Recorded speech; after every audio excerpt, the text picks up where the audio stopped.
Hey, are you a working musician? Or maybe an aspiring musician that's hoping to one day become a working musician? Then chances are you didn't get into this thing because you were looking to become a millionaire overnight or something like that. Most likely you got into it for the love and the passion of the music. I know that was the reason for me. Listen, I'm Jermaine Morgan, musician, songwriter, producer, artist, teacher, speaker, and several other titles that fall under that same category of music. And I mention all those titles for a reason. I've been a musician for about 26 years. And of those 26 years, I've been a professional musician for about 15 years. And throughout that time, I've learned so much as it pertains to my own journey and my own success as a musician that's allowed me to take care of my family, and that's allowed me to grow even in my own endeavors as an entrepreneur, not just a musician, but an actual entrepreneur. And I actually wanted to share some of these things that I've done in my own journey that helped me to grow and to have my own success, not always worrying about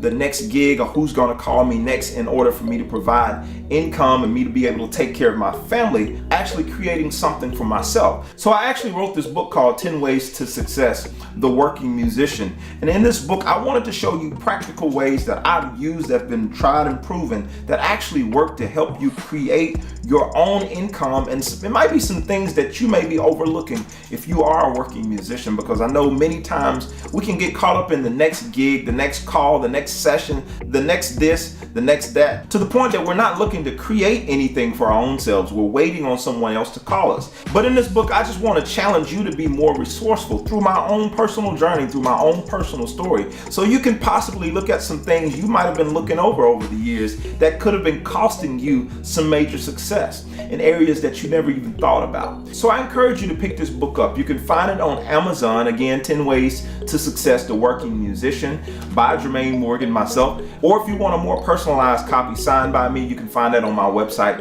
at jermainemorgan.net. Listen, I really appreciate you for taking out the time to check out this video, and I just wanted to leave you with one last word of encouragement. If you are a musician, you don't have to become famous to become a success. I'll see you soon.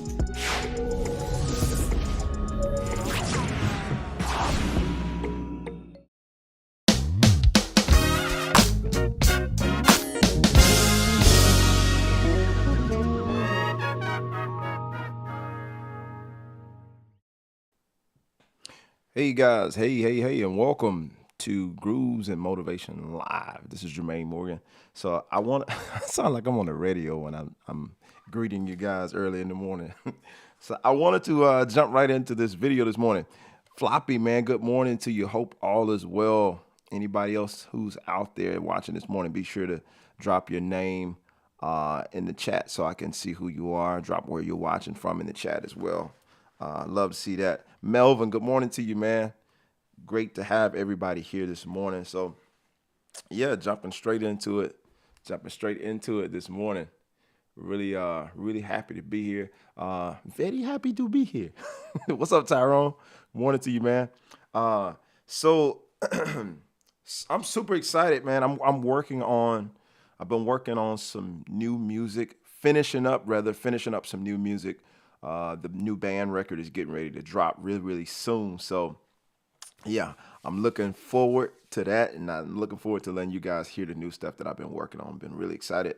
One of my best friends was here this past week, the drummer for the band, and we were, recording a lot of songs. I got another drummer coming in today.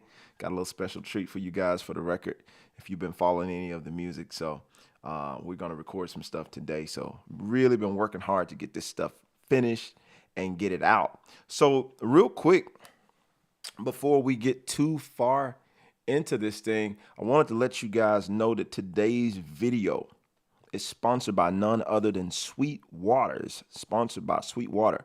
Man, I appreciate that, Tyrone. But yeah, this video is sponsored by the good people over at Sweet Water. If you look right over here to my right, you see a nice little old piece of gear that's sitting here, something that's now near and dear to my heart.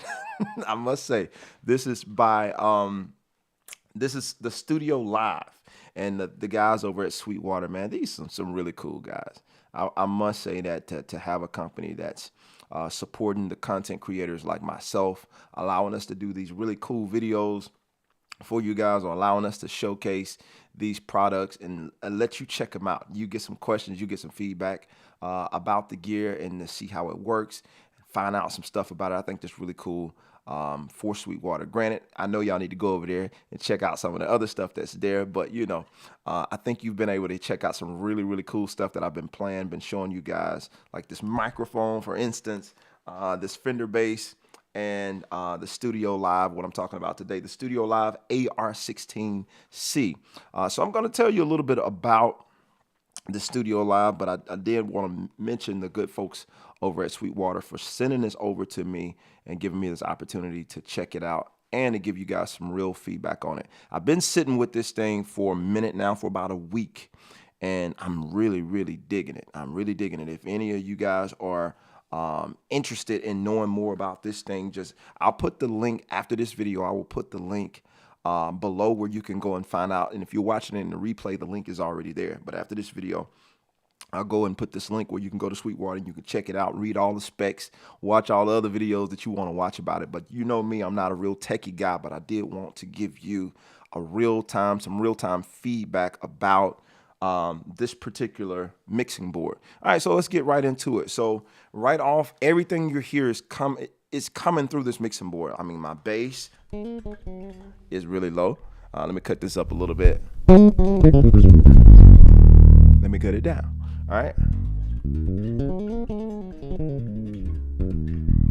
Yeah, so now my bass is coming through here. This microphone is also coming through this mixing board. The cool thing about this is not only good for just a live setup, but I was looking for something. I don't know if any of you guys are like me. I have old gear. I'm one of those type dudes, like, if it ain't broke, I leave it alone. I keep rocking with it. You know what I'm saying? So I have my like old school PreSonus 1602, and I really like it, like the first generation joint. And I think I had some problems out of it probably like a year or so ago, and I sent it to PreSonus. They were kind enough to go through the machine. I don't know what they did to it, but they sent it back to me, and that joint is like brand new. So I'm not trying to get rid of it. In other words, I really dig the board. It's a lot like this, but it's the 1602. If you're not familiar with that, check that out. Still a great piece of gear. But my only setback with that piece of gear, I have a new MacBook Pro. It runs fine on my old system, but with the new MacBook Pro, I can't find a connection for it. I had a hard time just getting it to connect because it's like old school FireWire. Like, you have to have those FireWire connections. And with the newer computers, well, the older, newer computers, you could, do FireWire to Thunderbolt. And I had that working pretty good, but now I can't find anything to make that work. I have some other interfaces that I've used, but I wanted something, just as versatile as that 1602, to give me just as many channels if I wanted to go live, bring the band live like I've been talking about. I wanted something that could handle that. So again, the good folks over at Sweetwater, they sent me this to check it out and see if this kind of fit the need of what I'm looking for, and it actually does. This thing is super, super dope. I mean, you have pretty much without all the bells and whistles of the PreSonus 1602, you pretty much got almost everything there. It's some other little things that board has that this one doesn't have, as far as some of the compressions and all that kind of stuff. But as far as the basic EQ, you got all of that here on this board. I'm sorry, I don't have a better pan shot for you guys, but you have all of that stuff that's available as a normal mixer would have. But you have this really, really cool feature. They got some really nice preamps in here that you can actually boost even with this microphone.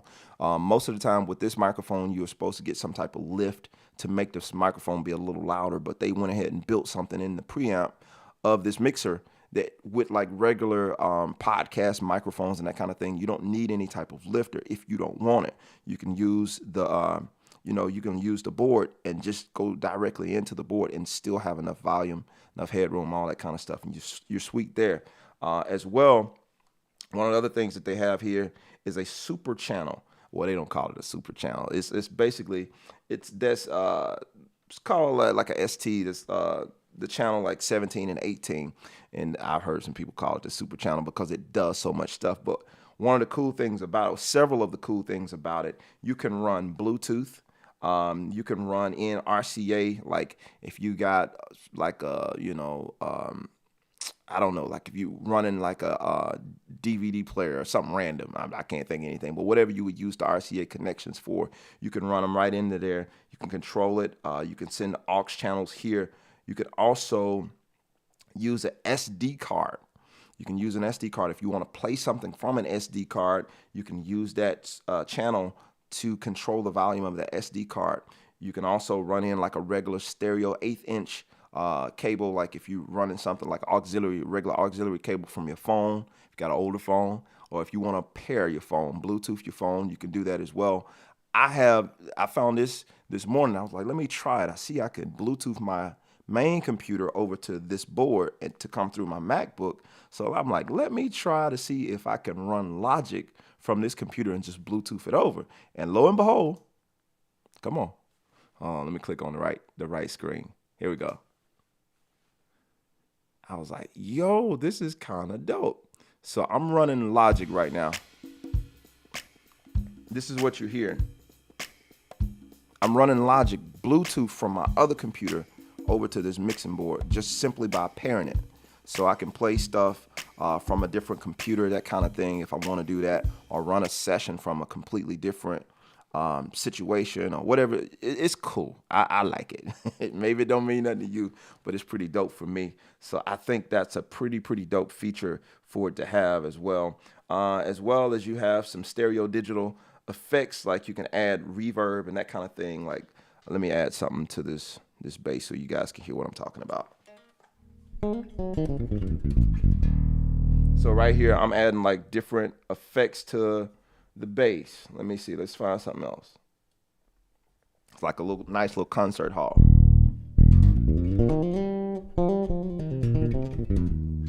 Let's make it a little bit more drastic so you can really hear it.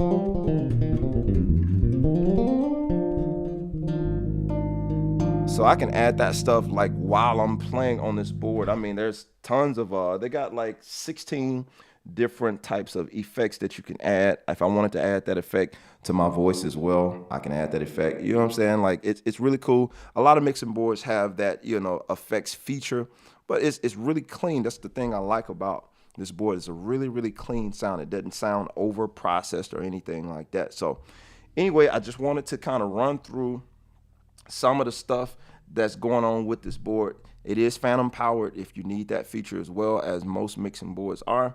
But yeah, 16 channels. And again, it runs USB, runs straight out USB right into any computer, any device. All you have to do is just kind of download the software if you want to use it on your DAW. Be honest, it showed right up. I didn't really have to download anything for it to show right up, for it to work in this, like this streaming software. I didn't have to download anything. It showed right up. If you're doing live podcast, something like that, some type of streaming service, it works great for that. The only time I had to download the universal audio driver is when I got ready to use it in Logic. I do a lot of recording in Logic Pro. So I was able to pull the universal audio. It's simple download. You just simply go to PreSonus, or it gives you the instructions, and whenever you purchase it, gives you the instructions of how to do it. It's super simple. And then you put it in Logic Pro and you're good to go. So it works as a recording interface, or you can use it live. Now, the other thing I didn't mention, if you are like using this for a live show, you got a small band, you guys are doing a show, you want to capture your performance, but you don't have a computer there. If you have an SD card, you can simply put that SD card in there and press record, and it will capture your whole performance like a two-track recording. It captures it 2-track, and you have that whole performance recorded with just having this board there, not even having any computer or any other device. And I think that's super dope, because that eliminates you having to bring out an extra computer. If you just want to, kind of low-key capture something, you ain't trying to, we're not trying to put this on iTunes or anything, but we want to capture the recording. That's a pretty dope feature to have that there. So I think I covered almost everything I can think of. I'm going to go through a few of your comments. So if you have a question that I can answer about this board, be sure to drop it, and I'm going to try to respond to you. So let me check out some of you guys that's speaking this morning. Good morning, Stephen. Let me go back up. Good morning to you, sir. Floppy says, what's about the new custom? P.S. What's this about a new custom bass? Uh-oh. Uh-oh, somebody's been keeping up. Custom bass is on the way. It's definitely coming, and I can't wait to show y'all. Yeah, custom bass is definitely on the way. I'll tell you about it soon. Just hang tight. I don't want to spoil it, so just hang tight. I'm gonna let you know about the custom bass floppy. Let's see here. Good morning, Tiffany. Melvin says, that's where I get most of my gear. Sweet. Yes, Sweetwater. There you go. All right. Ronnie says, hello, Sir Jermaine. Greetings and blessings to you from Sydney, Australia. Love your channel and program. Keep up the great work, man. Ronnie, thank you so much, man. Appreciate you for checking me out. Samuel says, good morning. Though it's afternoon here in Nigeria, man. Good afternoon to you. It's been morning for me for a while, but good afternoon to you. Beery, if I'm saying that correctly, good vibes, good afternoon, man. Good morning, good afternoon to you as well. Donnie, what's up, man? Angel says, God bless you, my brother. Checking in from Pennsylvania. Good to have you, sir. Andre, good morning to you. Steven says, man, that's so dope, very interesting. You should check it out, man. Definitely check it out. And the thing is not really crazy expensive. For what you're getting, I think it's a great investment for what you're getting. And you know, the stuff that I try to review for you guys or to talk about for you guys is something like I would use myself, or I would literally recommend this to somebody who's new, who's trying to get started, like the basses that I reviewed before, like some of the more inexpensive instruments. Like, I'm not talking about something that I wouldn't recommend to somebody to use, depending on where they are in their musical career. But this piece of gear right here, I think is definitely well worth the investment. If you've been looking for something, looking for some type of mixer or some type of interface, something else to get going, like this would definitely be a piece of gear that I would look into if I were you. I would definitely look into this piece of gear because I'm definitely impressed by it. Now, will I not get another STUDIOLIVE? I don't know. I do like the new ones, but I'm still I'm on the fence about will I get another studio, not necessarily this STUDIOLIVE, but the ones like the newer mixer consoles that they have out, because this is kind of serving the purpose of pretty much everything that I do. Yeah, I got to spend a little bit more time with it and really kind of go through the main differences. I noticed one of the things that it doesn't have that my mixer board has over here. I have 4 aux channels where I can send the different mixes. I see this one only has 2 aux buses, you know what I'm saying, to send out the aux stuff, but or auxiliary mixes or whatever. So that's one thing that I noticed right off that I see that this one has, and of course a whole bunch of other features. You can't see it, but my other mixer has a whole bunch of other features that this one doesn't have. But for the main thing, just the meat and potatoes of recording and doing the main thing, keeping the main thing, it has the main stuff that I'm looking for. Floppy says, does sound good. Entertainment Movie says, hello, Jermaine. Charles from Rwanda. Good to see you. Good to hear from you, Charles. Thank you for joining me this morning. Music for Jesus, good morning to you. Tennessee is in the building. So real quick, while we on the verge of talking about stuff, I wanted to mention something else to you guys. I said this last week, and I don't know. Some of you guys were interested in it, so I want to make sure that I did follow through, and show you that it's showtime. What do I mean? So I talked to you guys about something. Floppy mentioned something coming out, custom bass. So, all right, let me tell you the backstory real quick before I do this. All right, so so I was basically talking about this whole custom bass thing. I might have said this last week, but if you're here for the first time, you're gonna hear it again. So I was, getting me a new bass design, and I've been looking for some strap situation. You know what I'm saying? I'm trying to find something different. With my custom Warrior bass, I have a Warrior strap that goes with that bass that I really dig. Actually, a friend gave me that strap. Pretty dope strap. And I wanted something different for this bass coming. I'm like, I want something a little unique. I was looking at some different strap options, and I was almost settled on a few things. And I'm like, I ain't really feeling that. And then I kind of ran up on this company. I've been following them for a while, Evo. If you guys have ever heard of Evo handmade leather straps, it's a company based out of Brazil. I seen some straps that they had. I'm like, man, those are some really, cool looking straps. They have some stuff that looks a little bit more old school. They have some new school stuff and have a mixture.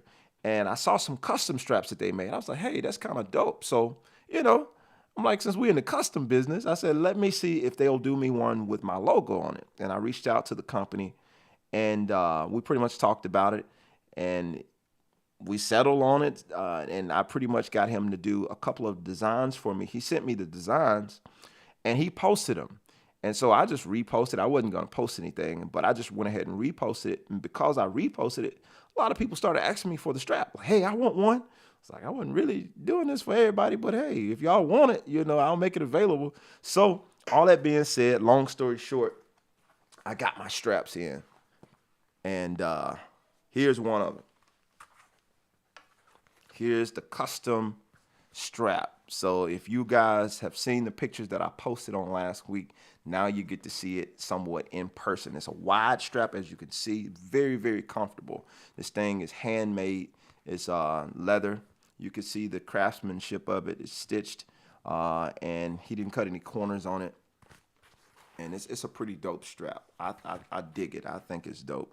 Not just cause my logo is on it, but I ain't saying it ain't dope cause it's on there. I think it's dope. But the dope thing about it, another dope thing about this strap is that it's double-sided. So you can actually use it on either side. So check it. You can use it on this side as well. Now, how many strap companies are doing that? A couple, maybe. But yeah, have a dope design on both sides. So yeah, it's pretty cool. So however you feel, you basically have two straps in one. So I appreciate you guys who are on my email list who have already checked out these straps. If you do place an order, you have to give it a little time to come in because these are being handmade. You can get yours custom designed, custom made with your own colors that you specify, or you can choose from the colors that I have available on the website. Again, and it's double-sided, so it's up to you, whatever you choose. And yeah, they're pretty cool, man. I like them. I dig them. I think it goes great with almost anything. And so yeah, you can have your own little base strap. So I'll put that link in the description of this video as well. I got to put a lot of links in these videos. So my apologies, guys. But I'll put those links where you can go and check out those straps. If you receive my email, go back and open that email. If you get my emails, I know all of y'all don't open emails, so go back and open that email. You can see it, go straight to it, and see how you can get yours. Get yours ordered. Your double-sided handmade leather strap, and this thing gonna last. I mean, this thing is solid. It ain't going nowhere, and yeah, it's definitely gonna last. So yeah, be sure to check that out. All right, so that's enough of me talking about all of these products this morning. I just wanted to follow through and tell you guys about that. I do have a couple of other straps over there. Matter of fact, let me grab those. I know some of you guys want to see those as well. So unfortunately, these are already gone. Yeah, these are already gone, but I wanted to at least show them to you. You can get these as well. These are on the website as well. It's a different color. I like that white and brown. I think it's dope. That's one. Here's another one. This one is the brown. They got actual names for the colors. I don't remember the names. So here's a close-up where you can kind of really see it. I really like this one. On the opposite side. So you're not stuck with the black and white and the gray. You can get multiple colors. Just wanted to show y'all.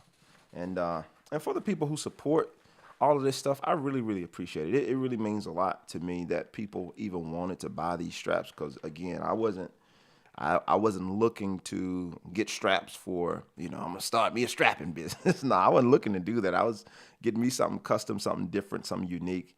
And the fact that people wanted to purchase it, that meant a lot to me that you would want to wear something that represents my brand. I really, really appreciate that. To all of you guys who support, whether you got gear, you wearing hoodies. I know some of you got hoodies and all that kind of stuff, and I really, really appreciate that stuff for you that support what I do. And you don't just come on and consume, but you actually support. I really appreciate it, whether it's by sharing, and support ain't always about spending money. And sometimes you just simply spreading the word, sharing a video,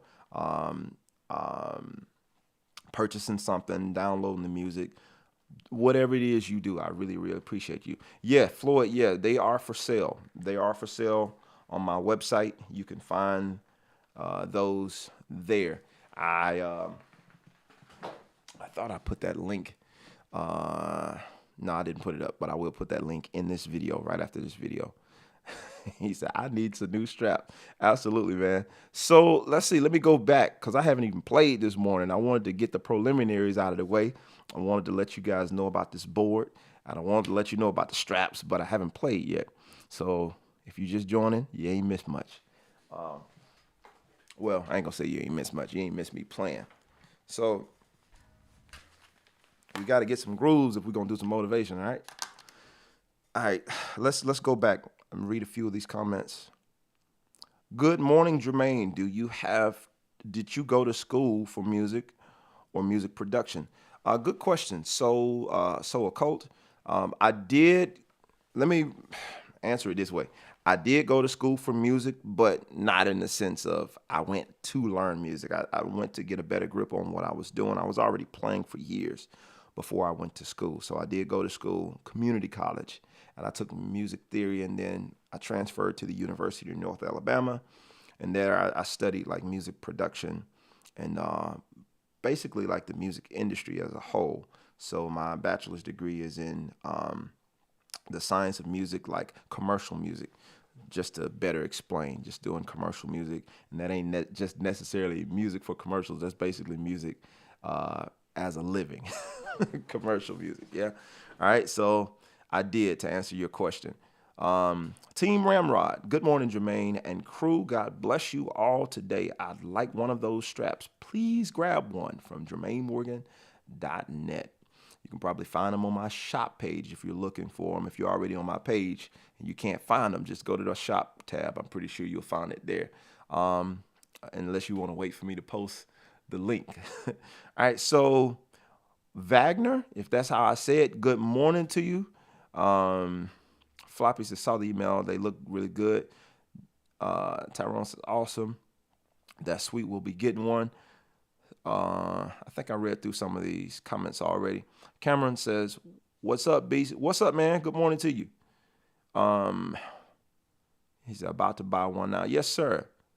Will be ordering mine this week. Come on, y'all. Come on and get them. So just remember, I think I got it in the description. When you get ready to place your order, you just got to give a little bit of time because, again, these are being handmade.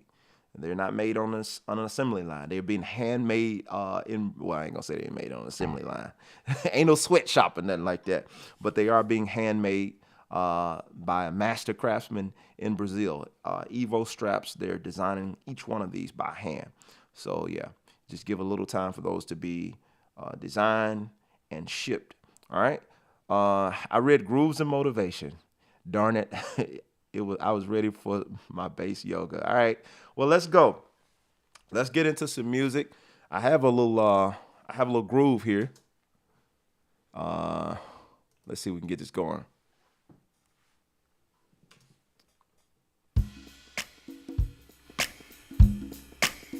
Hopefully y'all can hear that pretty good.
early in the morning. I'm trying to lock. Trying to lock with it, get my ears together.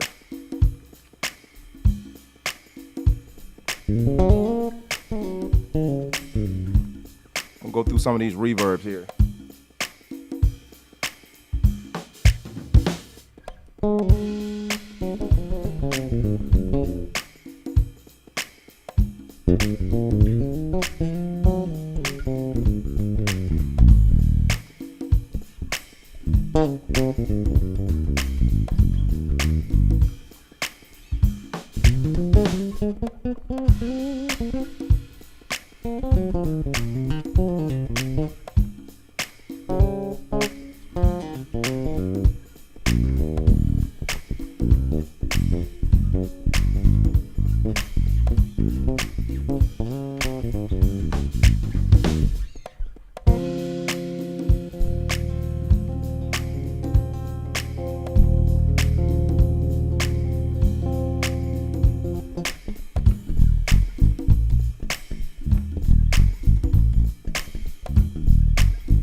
I wonder, can I loop it on beat?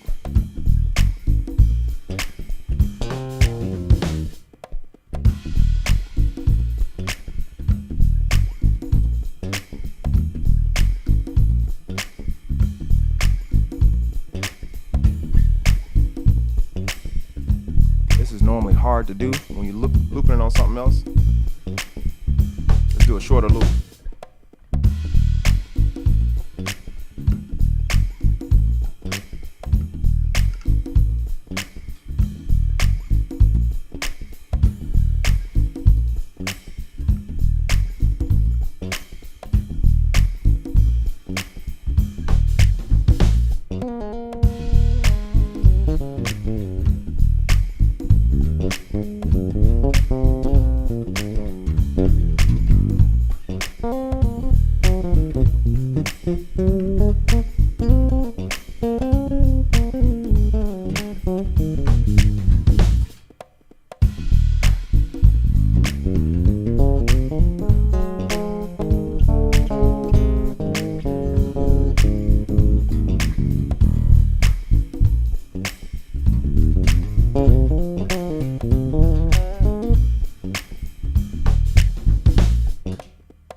You gotta hit it right on the one. 2, 3.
One thing I want to point out about this joint is I'm running directly into this board.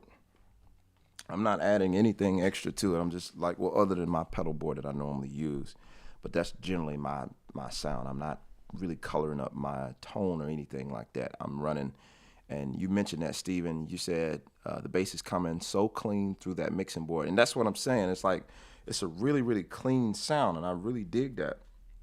I have all of the EQ set flat. I don't have anything turned on. The only thing I added was a little effects to add some of that, add some reverb or something to it, and that's just for the sake of me playing around. Let's go and add a little chorus. Let's see what that chorus sounds like. So here.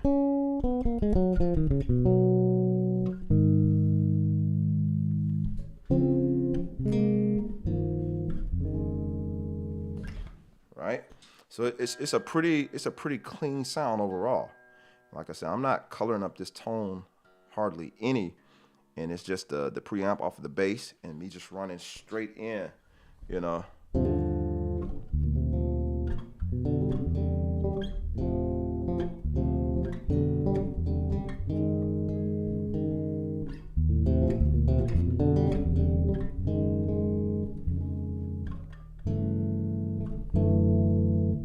Let's see here.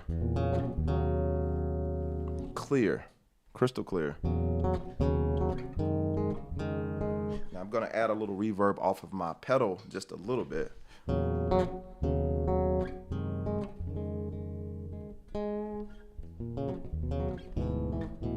need to reset my intonation.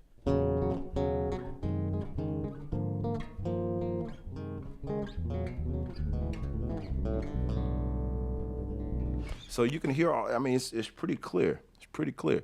Let's see here. Let me go back through some of you guys' comments. I'm sorry. Sounding really good. Sadly, it's that time again. Sorry, Floppy man. Thank you for hanging out with me as long as you could. I really appreciate that. So yeah. So let's see what this Fender sounds like coming through here. I already know, but I'm gonna let y'all hear what it sounds like coming directly through this mixer. I don't always, well, for the most part, when I'm coming through something like a mixer or something like that, yeah, I'm not trying to color up the EQ that much. I pretty much use the settings from the bass, for the most part. I don't like over EQing the bass, if that makes any sense. I don't like over EQing it. The only time I really will mess with the EQ a good bit is when I'm like going to thumping, and I want that tone to really come through clear. Let's see. I guess it would help if I plug the bass up. That generally works. So let's see here. All right. What scales do I use when I solo? Generally, I'm trying not to think about a whole lot of scales. All right, let's cut this reverb off here on this chorus. It's a little lower here. Definitely a little lower than a Warrior. I'm gonna pull that back a little bit. There we go.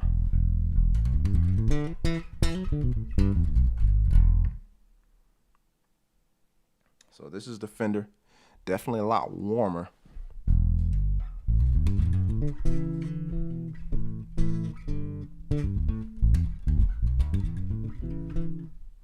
All right, so let's kind of dial in some, brighten it up a little bit.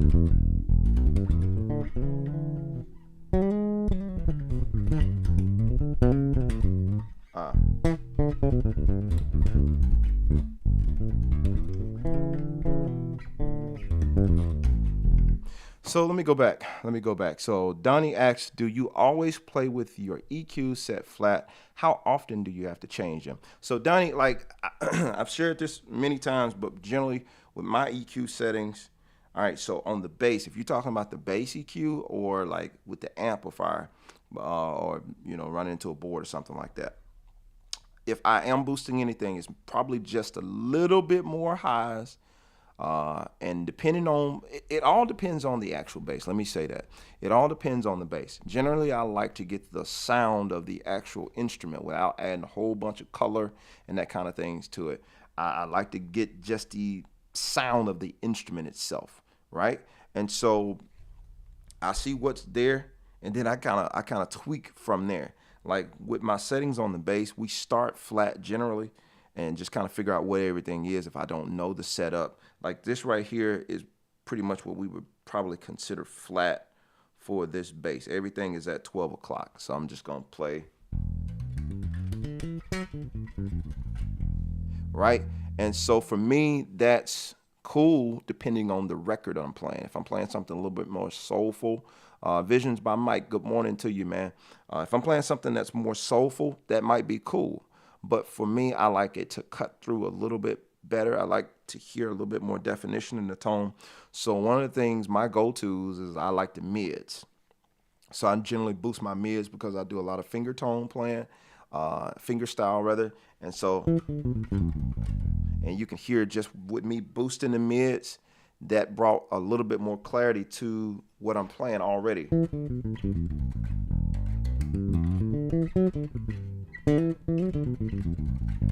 And if I want even more clarity, sometimes I'll boost those highs just a little bit, you know, maybe we'll start with, because if I'm not just necessarily doing thumping or whatever, and I just want to hear a little bit more clarity, I bring those highs out a little bit more.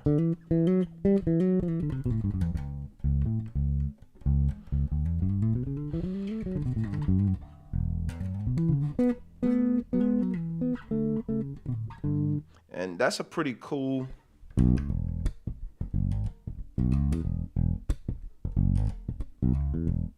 just a good solid recording tone without having too much to it. Now, if you want more low end to it, you can, depending on your bass, boost that low end a little bit more.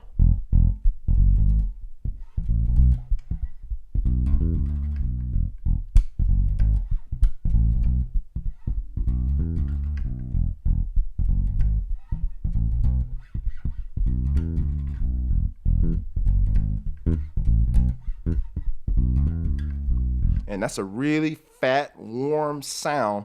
And I would like something like that just to be on the low end of when we're recording. So, because especially when you go down to that low B string, this is a lot of meat there. So I got the lows boosted all the way now.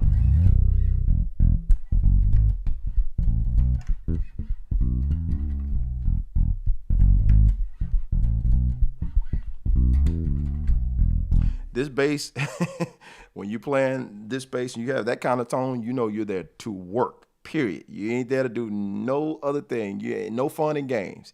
I'm here to work to hold this low end, this bass line down.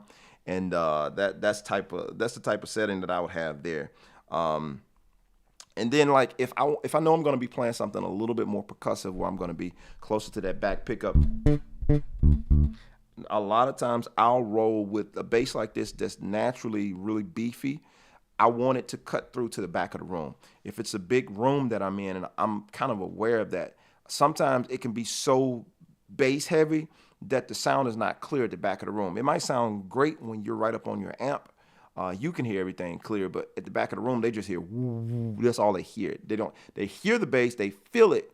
It feels good, but they don't really know what you're playing. If you go up here and they just heard, that's all they heard. They didn't hear none of that, what you did. So bagging off of that pan a little bit, panning towards that back pickup,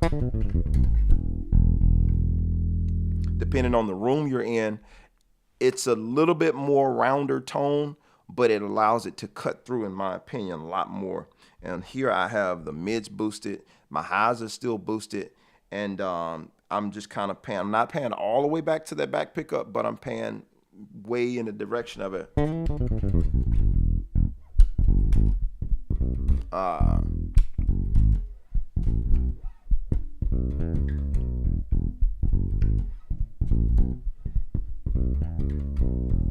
And if you don't like that, that's too much back pickup for you, you can always come back a little closer to the mid. If you get in the groove.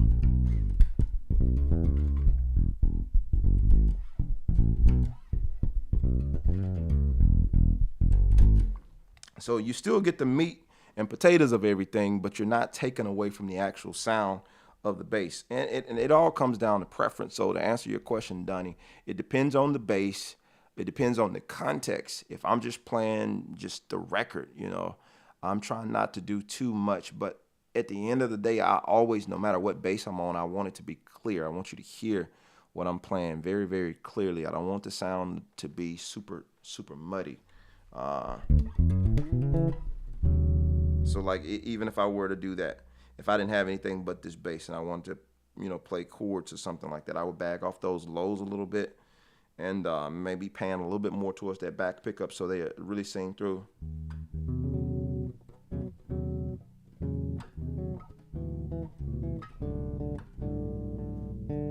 A little out of tune, but I'd pan to where I could hear everything clearly. There we go. So yeah, any other questions about anything before we jump into this talk really quick?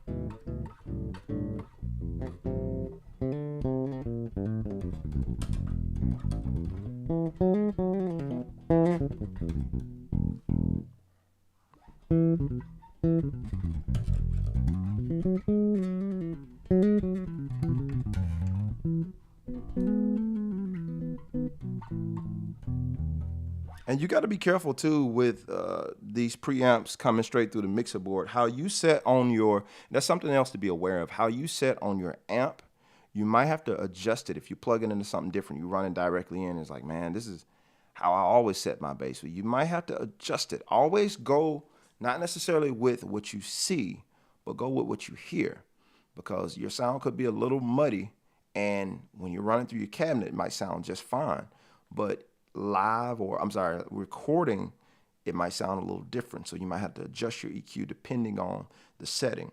If you're doing this live, you might have to adjust that EQ. Even with the room, I had a great bass player, mentor of mine, who told me about that. He was like, you always have to kind of be aware of your room. Be aware of the room that you're playing in.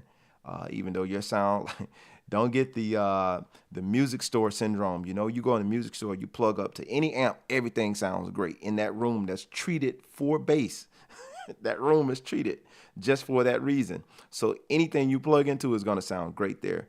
But as you move into different environments, some of you guys play out different scenarios. You might be playing at a restaurant, a club, or a bar, something like that. You have to adjust your sound depending on the room that you're in to make sure that everything is heard clearly. So the worst thing is to be taking a solo and nobody knows what anything you're playing. They just hear a whole bunch of noise, a whole bunch of pecking. And that's the time that people go and get them some chips or go reload up on some fries or something like that while you're doing your solo. You don't want that. So be sure that you make sure that you're, being able to make your bass clear where everybody can hear it. All right. Donnie said, this helped me, brother. Good stuff, man. Are you tuned in 440 or higher? On my other bass, I'm tuned a little lower. I tune B flat on that bass, whereas the top string is B. I tune B flat on the other bass most of the time. Anytime I'm doing my own personal music, I try to tune flat, just because I like access to those lower strings, low E flat, low B flat. And I've written most of my songs with my bass tuned that way. So that's, yeah. P. Lee, good morning to you. Steven says Defender is a lot warmer than the Warrior, but both basses sound amazing. Yeah, the Defender is definitely a lot warmer.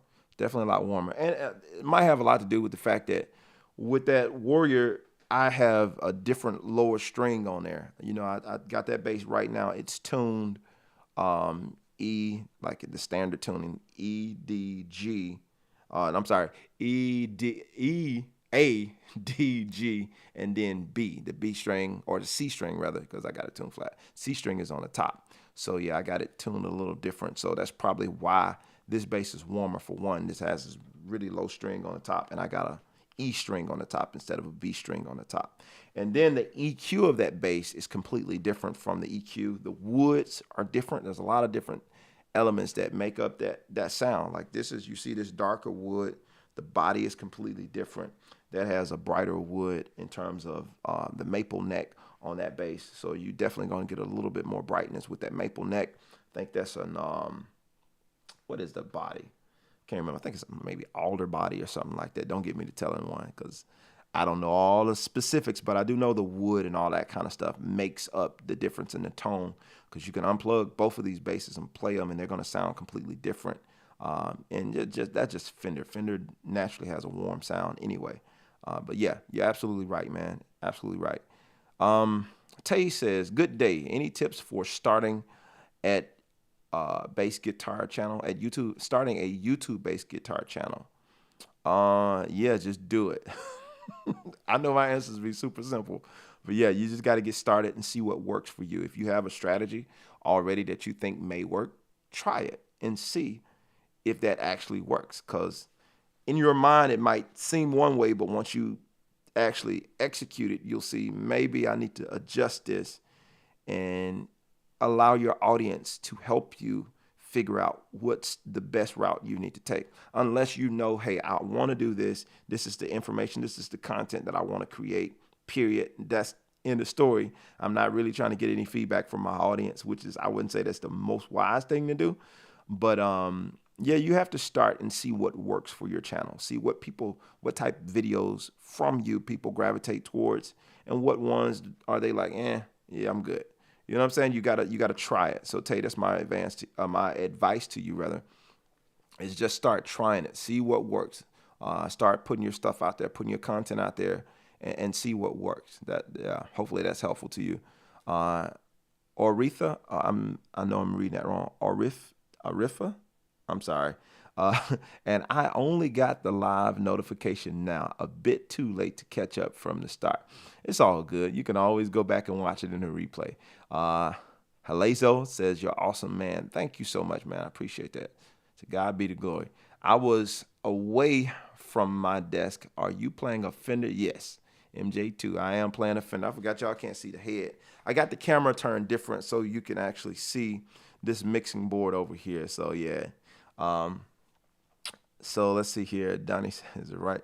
How about you adopt for me some lessons over a week or two? You said some lessons.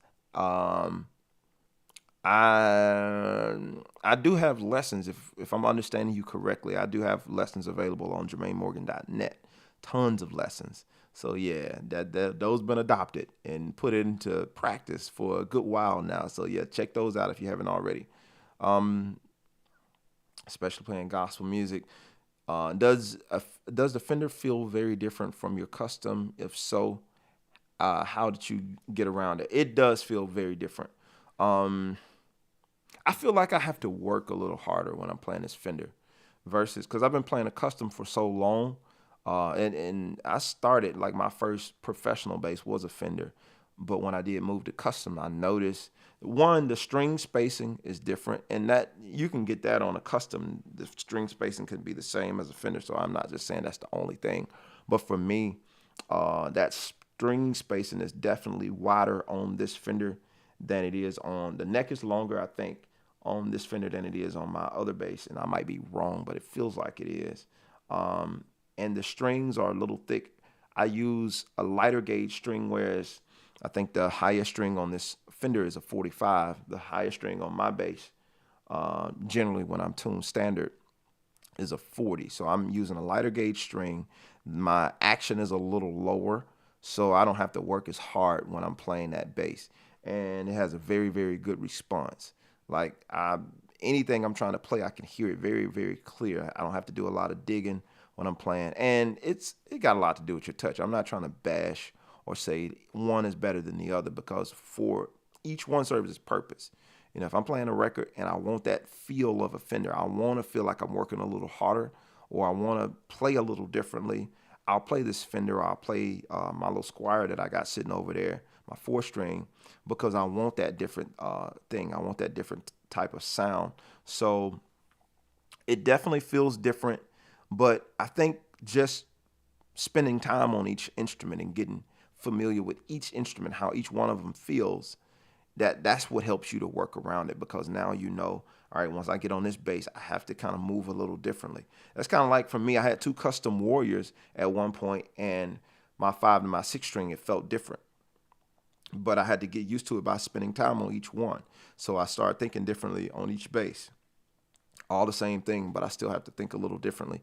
Thomas says, hello, Jermaine. I just picked up that same jazz 5-string bass, and it's awesome, man. That's awesome, Thomas. Glad to hear that you got it, man. That's some good stuff. So, yeah, that's pretty much it, guys, with these basses as far as that's concerned. So I wanted to ask something. I was like, what's the plan? That was the title of today's lesson. What's your plan in terms of moving forward? I mentioned on last week, man, with so much going on, having deaths in the family, a lot of other stuff that's happening. Yeah, Stephen, you're absolutely right. A lot of your tone comes from your fingers and strings and the EQ, yeah. But definitely your hands first. That tone is coming from your hands first. But with so much going on lately, I found myself, as I mentioned last week, kind of off track. And I had to kind of start refocusing, recentering, getting myself back together so that I could be more and more productive. And I had to come up with a plan. This is what I'm trying to do. This is what I'm trying to get done. And then you start taking steps to fulfill whatever that plan is, to make sure that you're executing on whatever it is you said you were going to do. So my question to you this morning is, what is your plan? What are you working on? What are you working towards? And do you have a plan of action for what it is you're trying to accomplish? Whether it's I'm trying to get better. I'm working on speed. I'm working through some different ideas. I'm working through just growing overall as a bass player. What is that thing for you, and do you have a plan? So I'm going to give you some time to think about it. If you feel comfortable, share what it is you're working on. And you don't have to share your whole plan or anything like that, but just share in the chat what it is you're working on. And if you have a plan, it's short. The short version of your plan, what steps are you taking to get you to that desired goal, if you have something that you're working towards? I told you guys that I'm working on new music. And so one of the things I did is I planned some sessions. We've been putting this off and putting this off and putting this off. So, my friends and I, we planned some time, like, let's get you in here to get these drums recorded so I can get that much further along in what it is I'm trying to do. I want to make sure that I get this record out at the time that I want to get it out. So I need you to come in. We made a plan. We executed that plan. And we still got work to do, but we're moving forward, whereas the record was sitting still for a minute because of people's schedule. And I'm starting to learn. I ain't going to say I'm starting to learn. I've been knowing this. But people make time for what they make time for. That's a profound statement. Don't speed past that. People make time for what they make time for. If you don't make it important to you, nobody else is going to make it important to them. If it's something that's near and dear to you, and if you don't make it important, nobody else is going to make it important. So if there's something you're trying to do, you're trying to get off the ground, if you don't put the necessary effort behind it, it's not going to happen. It's not going to happen. It's just life going to keep happening. We did Dreams Work Reality Part 1 and released it in 2017. And we're still trying to finish up on Part 2. Most of the songs were already finished, but I'm glad I had that time to kind of go back and retune some things and revisit some of those songs. But you can take too much time. So that's like almost a 4-year gap that's then went in between the time I put out the first record to the time that we're about to release the second part of the record. And a lot of that had to do with people being busy or just not fully prioritizing getting it done.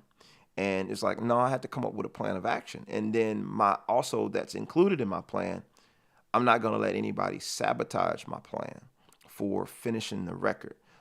So I understand that people have lives, they have jobs, they have this, they have that. But you have to understand sometimes if it's a goal that you're trying to accomplish, by any means necessary, you need to get that done. Because one thing, if we hadn't learned anything else from COVID, is that tomorrow isn't promised. I mean, life was already obvious, but seeing the recent deaths and all this stuff that's happening, people putting stuff off and putting stuff off. I've had so many different people that I know to pass away And some of these people, we were supposed to record music together, and that never happened because it kept getting pushed off.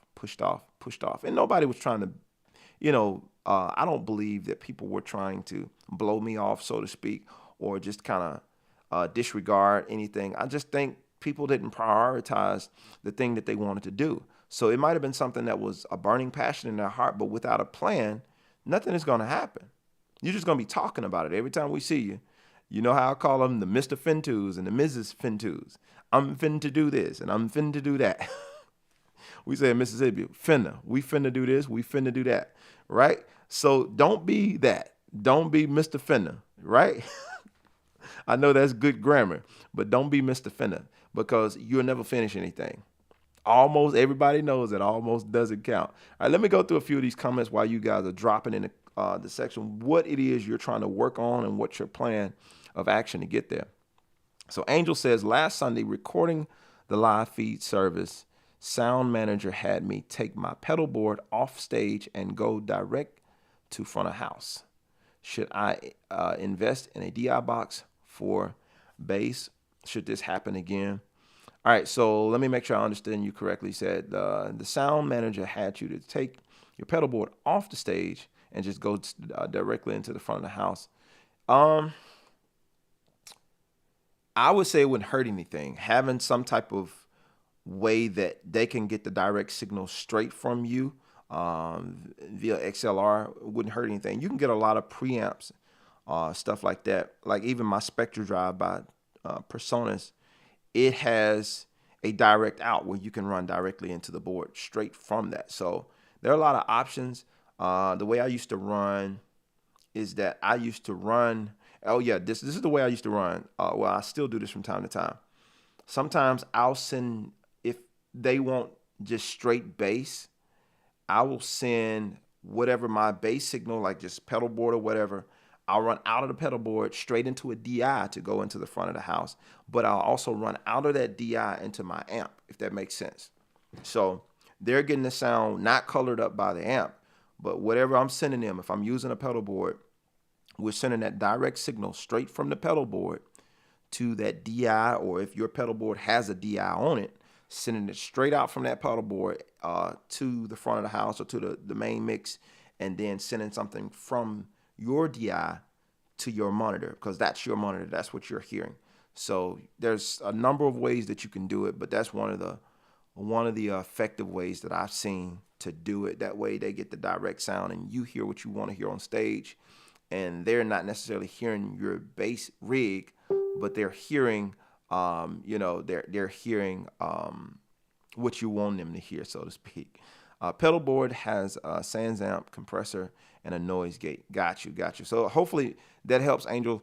You just have to, it's trial and error, man. You just have to see what works. Trial and error.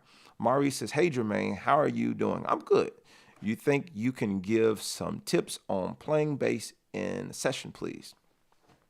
Yeah, absolutely. I love recording, and I would say, first things first, learn the song as it is. Learn the structure of the song. If you know the producer, if you have an opportunity to talk to the producer or the artist, try to find out what they want, if they're able to communicate it. Because what you don't want to do is have to do takes over and over again.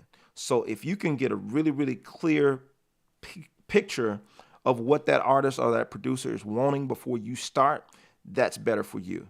If they have a reference, sometimes I'll ask for a reference track. If the producer has a, if they play the keyboard or something like that, or they play another instrument, can you record what you want the bass to sound like, or a reference, some type of reference, even if you have to sing what you want that bass to sound like, send that to me. I can work with your reference, but I'd rather put it like this. I'd rather spend the time trying to figure out what you were trying to interpret in your reference than me to try to interpret off the top of my head and I'll have to redo it 3 or 4 times. Nah, just send me what you were hearing first, and then I'll record based on what you told me. And if they want you to open up a little bit, I always tell this tip that I do sometimes, depending on the record that I'm recording. I'll give them 2 takes. I'll give them one like they wanted it, with just meat and potatoes, nothing added. And then I'll give them another take with kind of what I heard, and I'll let them get both takes so they can pull from both of the takes, right?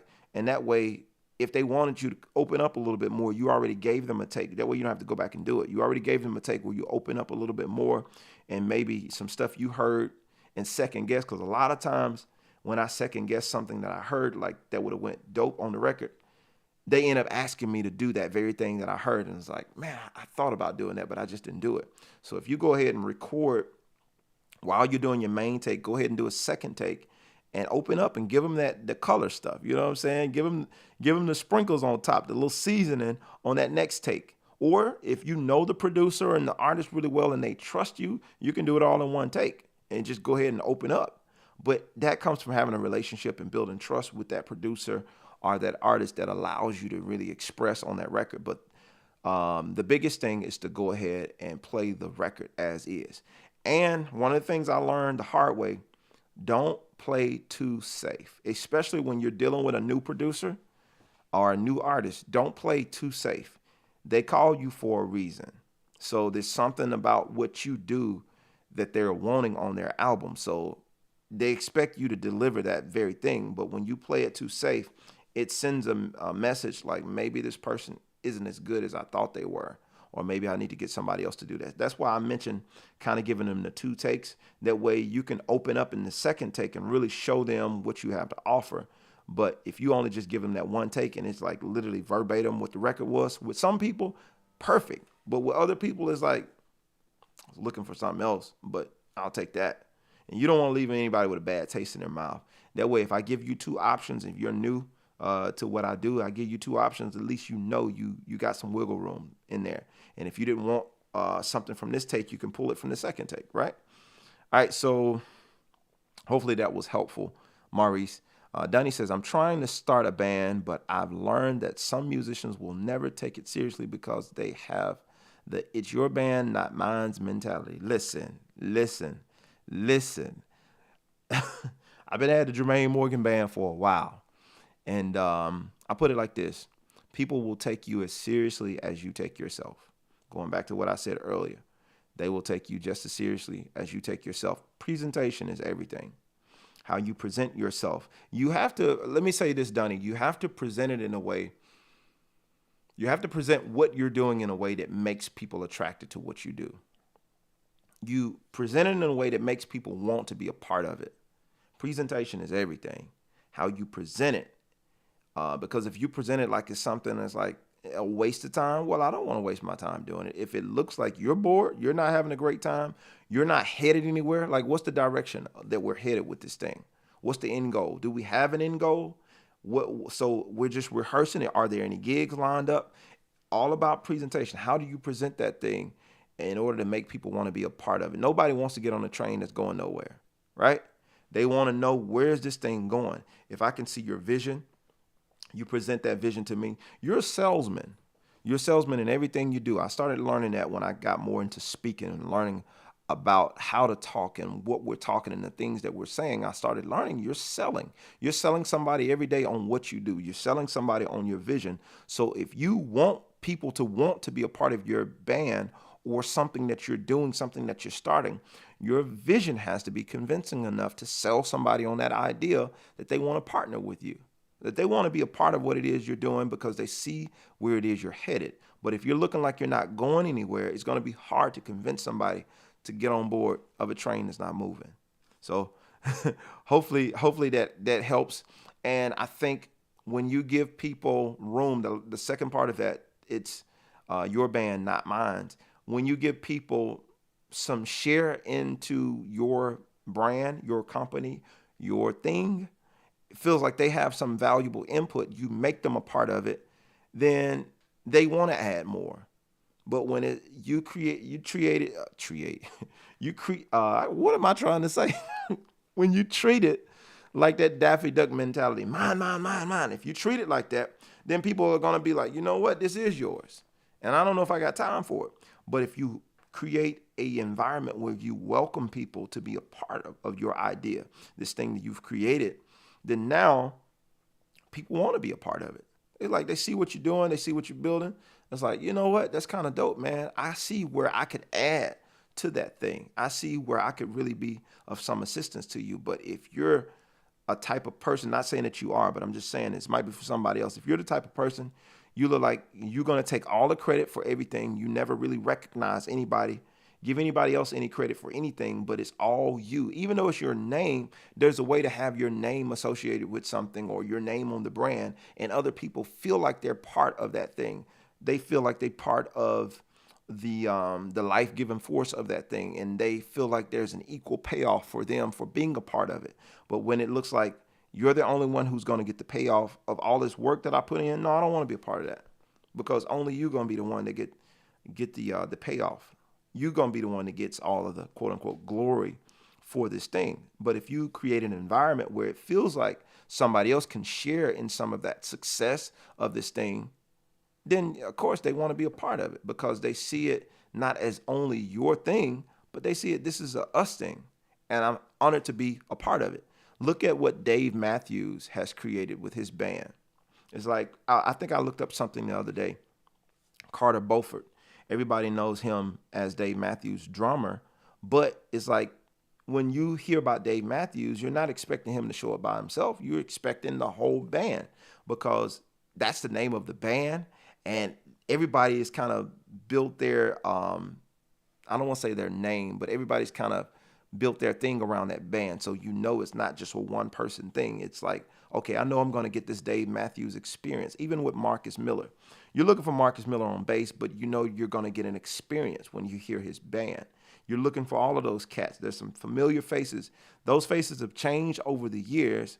And obviously Marcus being the center of that, but you know that there's an experience of people who are equally invested in that group that you're going to hear from, that you're looking forward to hearing from if you follow any of that stuff. So I think when you make other people part of that thing and give them some stock in your company, your brand, your idea, your band, it makes it a little different, and people look at it a little different way. So that's just my 2 cents on that.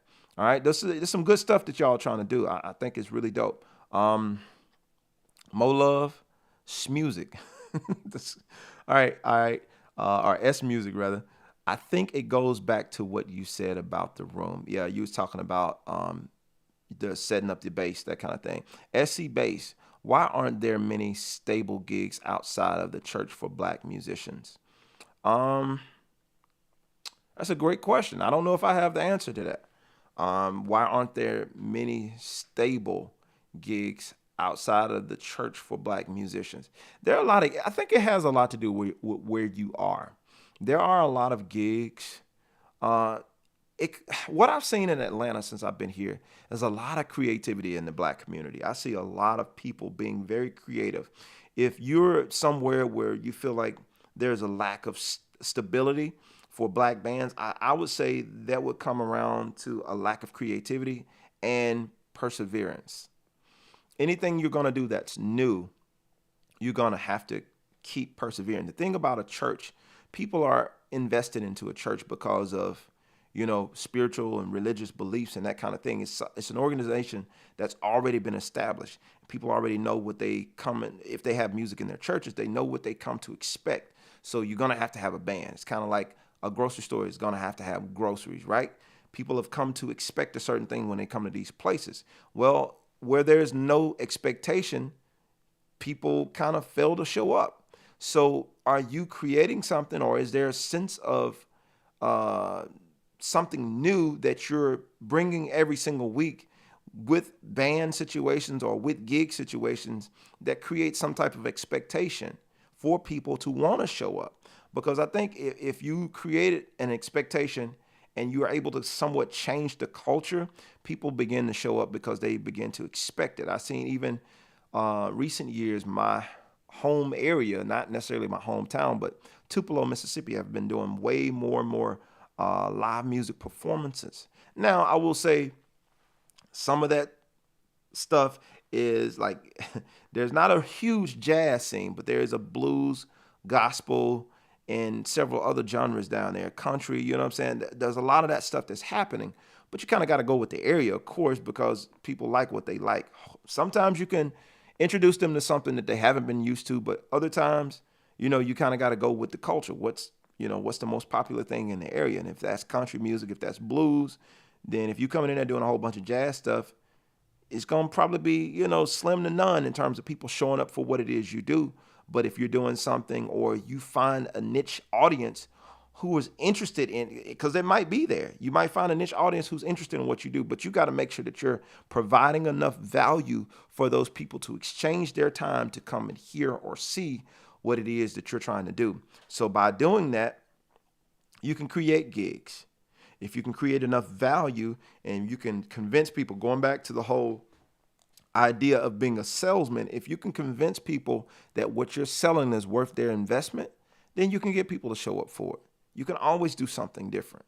You don't have to go with that narrative of, man, ain't enough gigs for us, black musicians outside of the church. Well, you have to create something. One of the things that I've learned in my journey as an entrepreneur, it's like a person that can't find a set of circumstances that they want, they'll create them. If they want it bad enough, they'll begin to create that set of circumstances that they're looking for if they can't find it anywhere. So if I can't find a gig or I can't find a band that will let me play the type of music that I want to play, well, I'm going to create my own band. We're going to create a demand. Most of the people who are popular now, they created a demand for what it is they do because they wanted it bad enough that they were willing to do whatever was necessary to create that thing. And maybe it didn't exist before them, but they created it, and they came to find that there was a niche or a group of people who wanted to hear what they had to offer. And so they began to put it out more and more. They refined that thing, got better and better and better at it. So now it became a demand. And it's like once you do it and it gets good enough, even if people don't like it, just because the crowd is showing up, other folks are nosy. They're going to come trying to find out what's going on. Even if I wasn't into bluegrass or whatever that type of music is, that this particular city or this area might be new to them. But if I'm doing it at an excellent enough level, people are going to come out of curiosity. Like, man, it's a lot of people that seem like they started coming out to this band. What are they doing? So you get the nosy comers, all right? You get them to come back and come back. So now you've created something when there was nothing. And I think the biggest thing is getting rid of the excuses.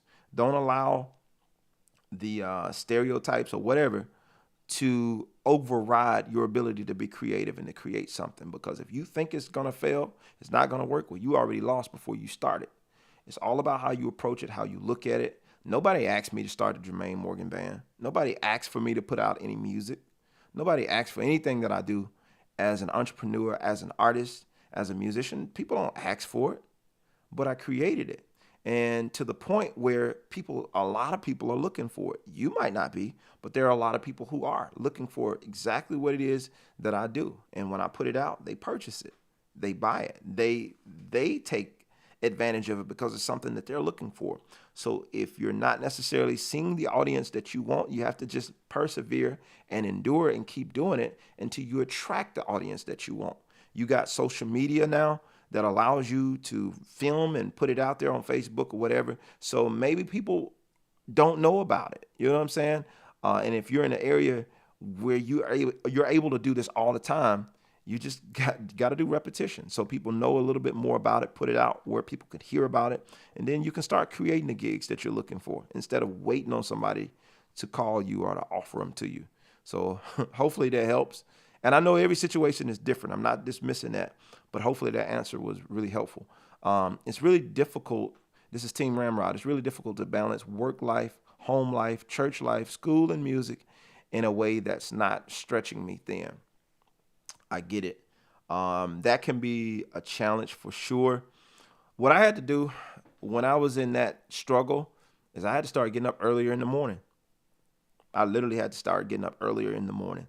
I found half of my day was being wasted sleeping, on my phone, on or watching TV, or just meaningless things that I'm doing that doesn't add any value to me or what I'm trying to do. So you really have to do because all of us got the same amount of hours in the day. And what you have to do, you have to really start looking at what you're doing with your day. You have to do an assessment of, all right, where am I spending the most time? Your phone will tell you. I know mine will. My wife will go through it and look at my phone and show me, you see how much time you spent there? So every now and again, I have to recenter because you'll go for a little post just to see what somebody, like this morning, I think I posted something this morning. And as I was posting, I seen somebody responded to something that I posted earlier. And their 10 minutes done went by. I'm reading through comments and doing all this kind of stuff. And it's like, I just got on in to post something and get off. And you get sucked in, so you're not aware of how much time you just lost. Now, had that been learning a song, had that been trying to do something that's going to move you forward, that's 10, 20, 15, 30 minutes that you could have spent and got something done. But because you were distracted by doing something else, you wasted that time.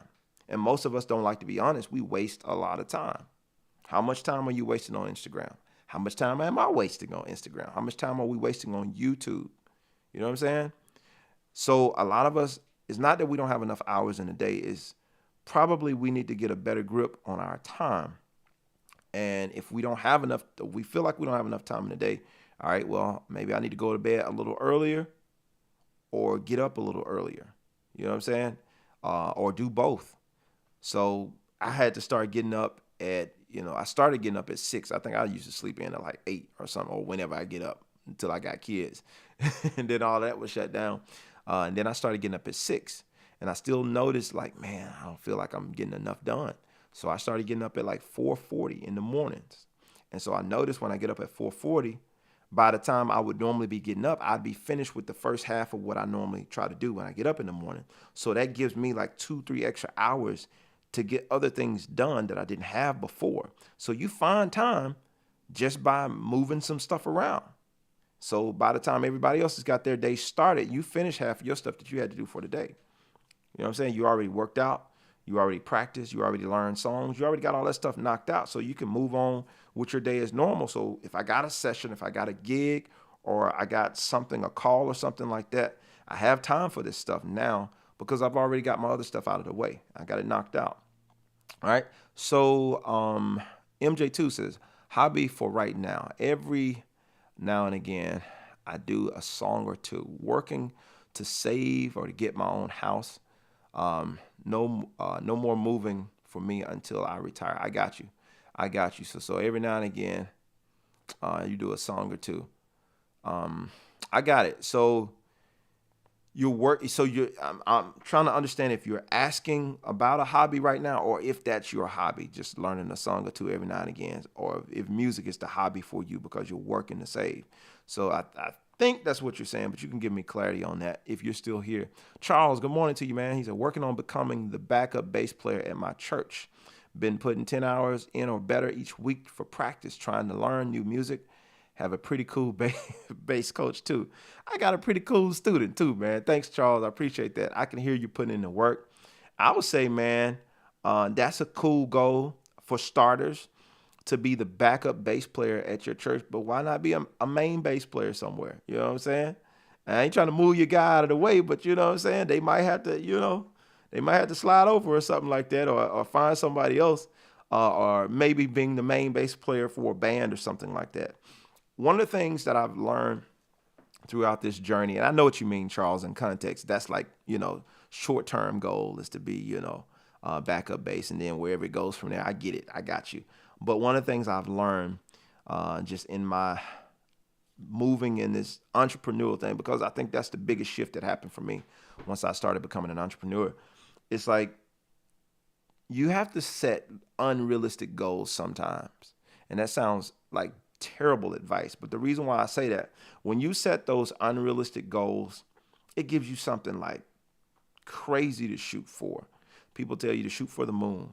But it's like, man, what if I could shoot for beyond that? What if something else is beyond that? That's going to make me work a lot harder. And that's going to really make me dig in to see if I got the real stuff that it takes to achieve this thing that I'm after. Because on surface level, if I can see myself becoming, I'm going to use you. I know you, Charles, so I'm going to use you for an example. If I can see myself becoming backup bassist, then I'm thinking too small, because I can see that. I had to learn this the hard way. Most of the stuff that I'm doing now in my career, I didn't see it. I didn't know I could do this. I never even imagined the idea of it. And so my goals were always really low. If I could just get to this, or if I could just get to that. And then you find yourself achieving those goals, and it's like, man, I should have shot for something else. And as you grow, as you get a little older, you start figuring out all the potential that you have. And it's like, man, I can do way more than what I thought I could do. So let me take a different shot at this thing. All right, so let me go for this. Since now I know, now that I'm walking in some of this stuff, I know this is available. All I got to do is just grind for it a little harder. It's actually available to me. So if I can accomplish this, well, what else can I accomplish? And so you start getting these goals, you know what I'm saying? So you start raising your level of expectation for yourself, and you start seeing like, man, that's way more to me. It's kind of like Transformers. It's way more to me than meets the eye. You think you're a car, but you're a daggum full-fledged robot that can fight. And you thought like, man, if I can just, put some wheels or something, like, dude, hey, you can get up and walk around. Like, what do you mean? So you find that there's way more to you than what meets the eye. And I think reason why most people are depressed, reason why most people are stuck doing something that they don't want to do is because they've been fooled to think that what they've seen from themselves is all that they have to offer. And I beg to differ. It's something that you have that you ain't even tapped into it yet. You ain't even tapped into half of the stuff you can do. I'm telling you from experience. There are things I'm tapping into now that I had no idea that were even possible. I didn't even know that certain things existed. You know you're doing something when you start creating jobs for yourself that they ain't never hired anybody for, or they never had on a payroll. They had to create some type of payroll to pay you because you're creating something different. That's simply thinking outside of the box. You're thinking outside of what's possible for you. So, all right, long-term goal. I don't want to just play and be a backup bassist for a church. I want to be a music director somewhere. Why not? Why not? Why not? Why settle for stuff that's easy to reach? What they call it low-hanging fruit. Why settle for low-hanging fruit? I can see those fruit. I want the fruit that I can't see. You know what? It might be a good sweet apple on the top of that tree that ain't nobody else seen yet. So when I get to it, it might be 2 or 3 of them up there. You know what I'm saying? So it's that thing about really, really stretching or pushing the envelope to see what's really available for you and not settling. Not saying that you are, Charles. I'm using you for an example to make a point. But don't settle for what you can see. There's a scripture that I love. It's become, and I got to share this too. I got to share this since y'all here, if you ain't jumped off yet. But I got to share this. It says, now unto him that's able to do exceeding abundantly above anything that we can actually think, according to the power that works in us. That's Ephesians 3:20. It's like one of those scriptures that I absolutely love. I had an Ephesians 3:20 moment over the weekend, last weekend. I had a drummer that I know is a good friend of mine back home. He, not to put his business out there, but was a major blessing to me in my business. And when I say my business, I'm talking about my studio. So I have drums here, but the way my drums are set up, folks come, like the drummers that I have coming up, like my guy that's coming up probably today, they'll bring their own stuff. Like I got the shells and everything. I got some cymbal stands, the basic necessities. But there are some other things that I needed for my studio. But I purchased one thing from him because, like I said, he has his own drumming business. I purchased one thing from him, and I was meeting him to get that one thing that I purchased. Now, little did I know, he's been hearing me talk about certain things that I was trying to get for my studio, and he just loaded my truck down with half of all of the stuff that I was talking about that I needed. I didn't even ask him for it. That's my dude, and I wasn't, you know what I'm saying? But because for me, it just reflected the nature of God.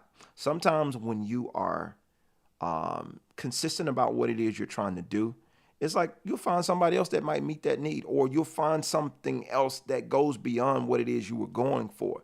It's like, I only wanted this little one thing, but I got this, and this, and I didn't even ask for it. So now unto him that's able to do exceedingly abundantly above anything that you can ask or even think. I wasn't even thinking about that stuff. To be honest, like I wasn't even, half of the stuff I wasn't even thinking about, but now that I got it, I'm like, you know what? I needed that. And this is going to work great for this, and this is going to work great for that. Not only that, I plan on, buying my man out when I get in a position to. He don't know it yet, but I plan on buying him out.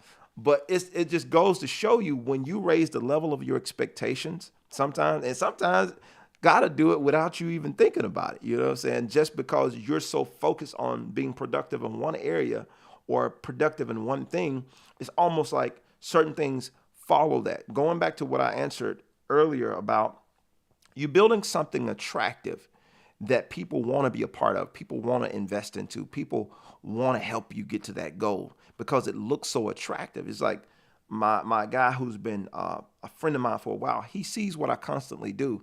And he's like, man, I see what you're doing and I want to sow into that. I want to be a part of what you're building. I want to help you get to where you're going. So when people see you're working hard, case in point, y'all know I love telling stories. And there was this lady who was sitting a few years ago. There was a lady who was sitting on the side of the road inside of her car. Flashers on. Nobody was stopping. I mean, she's just sitting there, her and her little girl sitting in the car. Of course, you got to be the little good Samaritan. I stop. I get out and, ask her, what's wrong? Car's out of gas. She's like, not that far from a gas station, but it's uphill. So it was a wrap. So I get out, I start helping her, and I start pushing the car. But what I noticed, as I'm pushing the car, other people start stopping. And a couple other guys pulled their car over. They got out and they started helping me push the car because obviously I couldn't push that car up the hill by myself.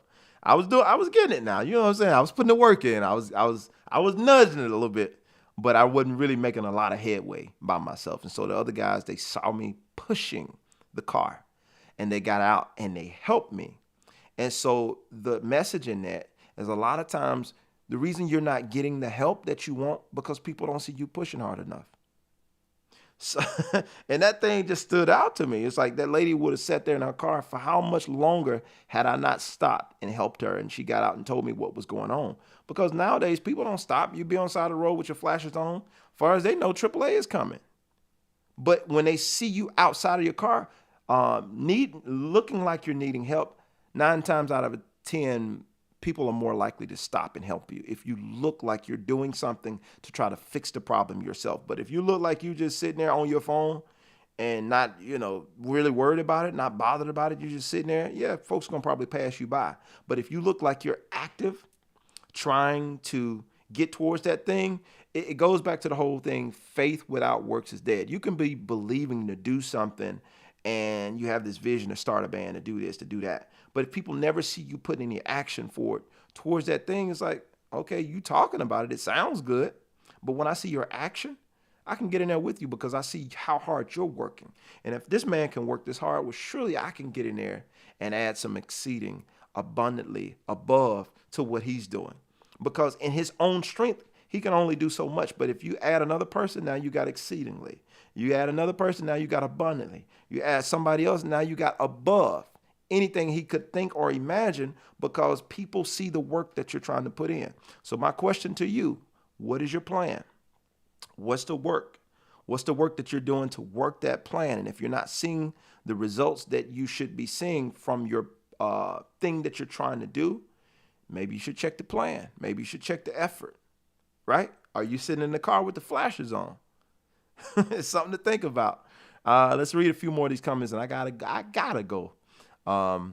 Mari says, awesome. Thank you, man. Very helpful. No problem, dude. Donnie says, what's so crazy is we've done a couple of gigs and made money. 3 more came out of that, but they won't do the homework. I feel like they just want to check. You need to get a different set of guys. Get some like-minded individuals who are there for the right reasons, because if they're milking you and they're just there for the money, well, they're not equally invested in what you're invested in. You got to have some cats that are you. I would do some gigs that ain't paying nothing and just kind of just see who's there for the right reason. Because if I can try, and I do that in my production work, I find people sometimes who will come and do tracks or play on something with no money involved. And how they handle that work a lot of times help me to determine if I can call them for something else. Right? Because, and don't get me wrong, I'm not for taking advantage of people and not paying people their just deserves or whatever. But it says something to me when I don't have any money, or this is something I'm just doing for somebody for a favor, or it's for me, or we're doing some exchanging, how quick you get at it. Like if I do work for you and I hurry up and do your work and turn it back around to you, but you do something for me and it takes you months, sometimes even years to turn it back around. It shows me the level of value you place on me or what I do, or even the level of value you place on yourself and your own integrity and your own accountability. Now, if I can't trust you with your value as it concerns yourself, then I know I'm not going to be able to trust you with your value as it concerns me. Most of the time when people are that way, they already have a pattern in motion. So sometimes you can just kind of get a background check on people and see, yo, how did this person do on this gig? How did they show up? You can find out, you can do some background checks to kind of just see people's nature before you waste your time and before you waste your energy and your resources on people who are not serious. Now, you just have to make sure that that same level of commitment, intensity, you're matching it. And it's not just showing up because it's your stuff. It has to be present when it's somebody else's stuff. Treat somebody else's stuff like you would your own. Now, in some of those cases, some of us reap what we sow because we don't get any energy behind anything anybody else got going on. But when we get our own stuff, you know what I'm saying? It's like we gone. But we have to make sure that we're showing that same level of energy, that same level of concern and respect as we want people to show to us. So we have to make sure that we check that. Entertainment movies. Hello, Jermaine. My name is Charles. I live in Africa, Rwanda. I often use your ideas when I play bass. It helps a lot. I haven't needed another teacher since I started my bass guitar career. I'm so happy today. Awesome, man. Good to hear, Charles. Thank you. That you are there. I need you to let me have the same desire. I'm sorry. Let me read that again. That you are there. I need you to let me have the same desire and give me one of the bass you have. Please let me know. Just as a reminder. Oh, wow. Okay. You need me to give you one of my basses. Oh, that's what's up. So, one of the things I learned, and get this, I've given away basses before, but I'm gonna just be blunt. Oftentimes, I'm giving away basses to people who didn't ask me for them, and I seen there was a legitimate need. Somebody who was like really after it, like. And they didn't have the means or the resources to get themselves a bass. The basses that I have, majority of them, I'm using all of them. I don't actually have a lot of basses. I know it could be misleading here, but all of the basses that I do own, with the exception of one bass, I'm pretty much using them for different reasons in terms of recording. I don't think many of us who play these instruments buy them just to collect dust. And I'm not saying that that I don't give away basses or I haven't given away basses, because I do. But when you say I need you to let me have the same desire and give me the bass that you have, that's a strong request. Just I'm floored at that. That's a strong request.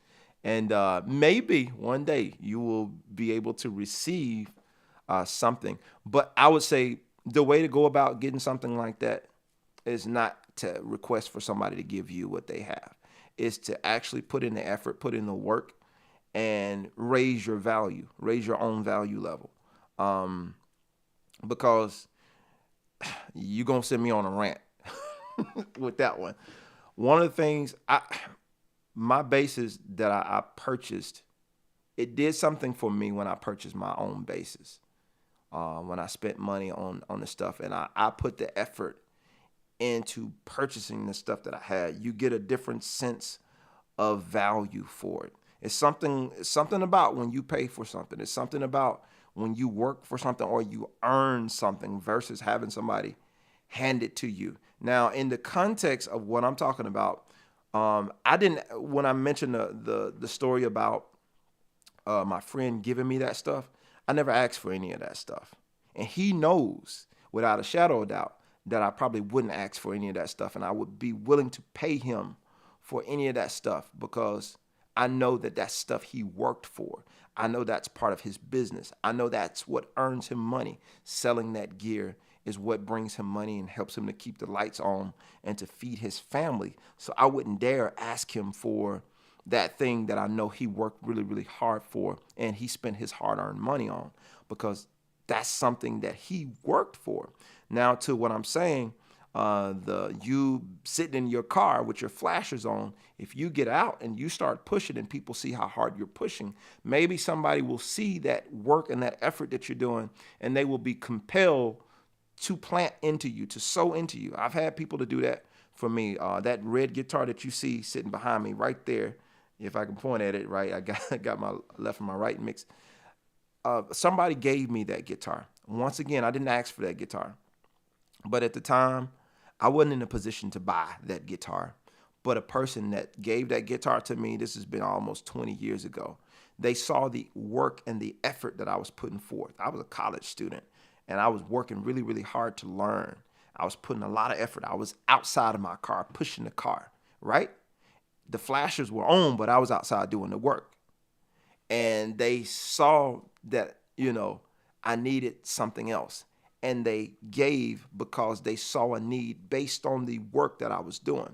Now, if I just sat there and say, give me, give me, give me, that's probably the perception of that. You have to be careful, Charles, because the perception of that looks like you're lazy. I'm not saying that you are, but when you say, give me, give me, give me, that could come across as if you're lazy and you just want somebody to hand you something. And most of us in this music industry have had to work really hard for what it is we have and what we do. So you have to be really, really careful about that. I'm not saying that you don't have a legitimate need or a legitimate concern, but it's better to have somebody to see that concern and to pour into that need rather than you saying, hey, give me, I need you to give me this. Because that comes across a whole different way for a person like myself who didn't come up with the silver spoon in their mouth. My parents, we didn't have, the thing where my parents just handed me a whole bunch of instruments when I said I wanted to play an instrument. It's like they had to work to get those, and it was very difficult. And even as I progressed in my career, I started buying my instruments, and it gave me a different sense of pride. And I don't mean a negative sense, like I'm prideful, but hopefully this makes sense. And to the ones who are listening to this, hopefully this doesn't come across the wrong way, but you have to be really, really careful about that. It's something to put in your own energy, your own effort behind what it is you're trying to do. Because I could ask the question like, did you buy your cell phone that you're using for this live? Or did you purchase your computer? Where did you get it from? The clothes or whatever you're wearing, did you buy them? Or did someone else buy them? So just because you see, don't let what you see online give you a false image of what really is, because a lot of people are working really hard for what they are able to do and what they've been able to acquire. And when people see their effort, they sow into the effort. So hopefully that makes sense. And hopefully that didn't come across the wrong way. I'm working on applying what I have learned so far in performing a song all the way through and playing along with others. Good stuff, Tiffany. Atlanta has a jazz scene. I'm from there. But honestly, Atlanta is known for more hip hop. So I have seen jazz artists creatively fuse hip hop in their music performance, and it's nice. Yeah, I've seen a lot of artists do that as well. And it's some cool stuff that happens from that. And it just depends. It depends on the area or the artist. Atlanta is a melting pot. So you see a lot of stuff here. It really depends on where you are. Let me go. Let's see. Anthony says, good morning, brother. Good morning to you, Anthony. Cameron says, wise words, brother. Thank you, sir. I appreciate it. Let's see. Loving the bass straps. Thank you, sir. Available on my website. I thank God my wife supports my desire to play worship music. I'm truly blessed. That's awesome. Good morning to you, Mazeman. Charles said, needed to hear this today. Awesome, man. Love your post. This is River Road 62. Love your post, Jermaine. They are an encouragement since I took a hit in my bass work, man. I'm glad that this is encouraging for you. Good morning, Bernard. Team Ramrod had to jump for a conference call. Got you, man. Thank you for taking the time to read the post and reply. Thank you for being down to earth. Listen, I don't know no other way to be than down to earth. Donnie, yes, sir. Thanks for this session. Definitely added to my own motivation for playing and learning more daily. Absolutely. Ivan, I see you. Word, nicely put. Does that 16C multi-track recording? Uh, no. It definitely does multi-track. If you're using it as an interface, it definitely does multi-track recording. So yeah, you can definitely use it for that. But if you're using it in a live set and you don't have a computer or any type of DAW, it's gonna dump it down to stereo. It'll multi-track everything or just capture everything, but it's gonna dump it down to stereo if you have that SD card that I was talking about earlier. And so well said, Music for Jesus. When you have pushed that car up the hill, you have a greater appreciation for the help when it shows. Listen. When you push that car up the hill by yourself and somebody else comes in there to kind of take the weight off of you, it's something different. It's a different kind of thing. And it, like you said, it gives you a different level of appreciation for it. Strazen, I know I'm butchering that name. Hey man, greetings from Brazil. Thanks for the inspiring play and words. Absolutely. Thank you for watching. I'm excited to say I'm moving back to Georgia next year to be closer to my family and friends. Awesome. Good stuff. SC bass, jazz bass or modern bass for session. It's preference, really. It's preference. I can't honestly say because I've played all kind of stuff for sessions. It depends on the session, truth be told. It really depends on the session. So SC bass, I think it really depends on what it is you're doing. And listen, folks. No, I'm probably gonna get some comments about my little response to the giving the bass away thing. But y'all know, if you've been around here more than a day, you know I give away stuff all the time. I've given away several of these strings and straps and basses. I don't know if I gave away a bass on here yet. I've gave away a bass at the Share for a Cause, but I don't know if I've done that on here yet. But y'all know me if you've been around. It's so funny. I've gotten a lot of requests, and I won't say from where, but like on Facebook. Most of the time it's on Facebook. I get direct message, and people tell me to give them my bass, the one that I'm currently playing. And I'm scratching my head like, okay, so you want me to give you my bass that I'm currently using? It's like, yeah, go ahead and give me that. Like, oh, okay, so what am I supposed? You got more than one. Okay, but I use them for, all right, y'all know me. So so hopefully the folks that really know me know what it is. And yeah, hopefully you got the message today. All right. So Donnie says, do you believe in the theory that drummers make good bassists? Last question from me. Yeah, I do. I do think that most good drummers really make good bass players because bass is a really rhythmic instrument, as most of them are. But when you make that transition from drums to bass, because that connection from bass and drums are normally, it's so locked. You know what I'm saying? It's generally pretty locked. And so I think at least the drummers that I heard that moved to bass end up being some dope bass players, the ones that I've heard. So yeah, y'all are funny. No need to explain or defend your comments. Listen, I appreciate you. I I see here it looked like my camera may have died. So let me change this battery here. I'm gonna switch back. I'm gonna switch this camera over to make sure we got another battery. Give me a second, guys. Change this good old battery. I've been on here too long. That's why my battery went out. Right? I've been on here way too long. But hopefully y'all are getting something out of this. If you're getting something out of this live, please let me know. Simply type some in the comments and let me know that you're getting something out of this. I wouldn't do this if I didn't think it was helpful for someone. So, yeah. And here we are. So, again, hopefully y'all got something out of this. Donnie said, man, you ain't getting my baby. I wasn't going to say it like that, but you know what I'm saying? It's just... And I don't mind giving away. I really care about what people, I hate to say, feel. but I want to make sure that it's completely understood, because I don't want to give you a hard no and you don't know the reason why I say what it is that I say, right? So I'm not going to go back into that and explain that anymore, but hopefully you got to understand. If you're still here, hopefully you got the understanding of that. And hopefully you don't take offense from that. Hopefully you learn from that. Again, I get those requests all the time, and you guys have to be really, really careful with that kind of stuff. You know, nothing wrong with getting help, but it's a fine line between what can you help me and can you give me. There's two completely different. I got kids, and I come from old school. It's like you had to earn. You had to earn it, right? You have to earn something. You have to be doing something to earn something, and for people to justify them helping or supporting something that you do, you have to earn it. And just saying I won't ain't good enough.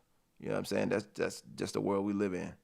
I want my lights to be on next month, and my light company, like, that's dope. But you're gonna have to pay this light bill, bruh. And appreciated ain't gonna get it. You know what I'm saying? You got to pay that. You know, I'm a working musician and entrepreneur, so I have to pay bills. I have to pay them. And so when I have to get stuff, I have to get it. You know what I'm saying? I have to put it in. I have to budget for it, because, and I'm going to say this, not to beat a dead horse. This is my last thing I'm going to say on that subject. Where you place your value, your wallet will follow. And so if you really value playing these instruments, then you will put your money on them. If you don't really value and you kind of value it, then you won't. You'll wait for somebody to hand you something, and most of the time they won't. But if you place enough value on what you do, you know what? You can get to the point where you get so good at what you do that people start giving you stuff, and you don't have to ask for it. They just start giving it to you. I've experienced that. When you get so good at it because you put the time, you put the effort into it. But other than that, if you really value a thing, you're going to invest in it. And I'll leave that alone. I'm moving on. I'm moving on. Y'all saw a different side of me this morning. All right. So, all right, Jermaine, keep doing what you're doing. All right, man. Absolutely. Playing something before you go. Can I play something before I go? I can. I don't know what I'm going to play. Remember to like this video. Come on here. Remember to like this video. This post definitely helped me.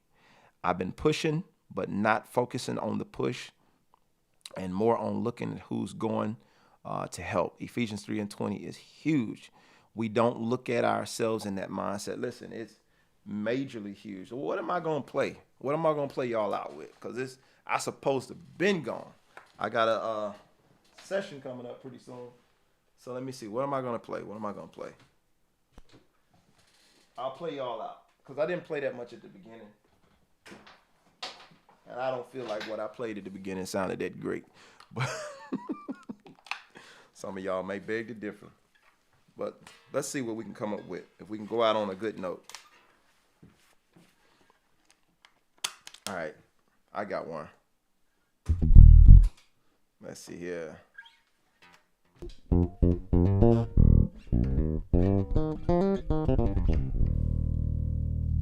I think I got something. Let's see what I got.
I'm spitballing here.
Yeah, something like that. Hopefully y'all enjoyed that. All right. Enjoyed y'all, man. Thank you for rocking with me today.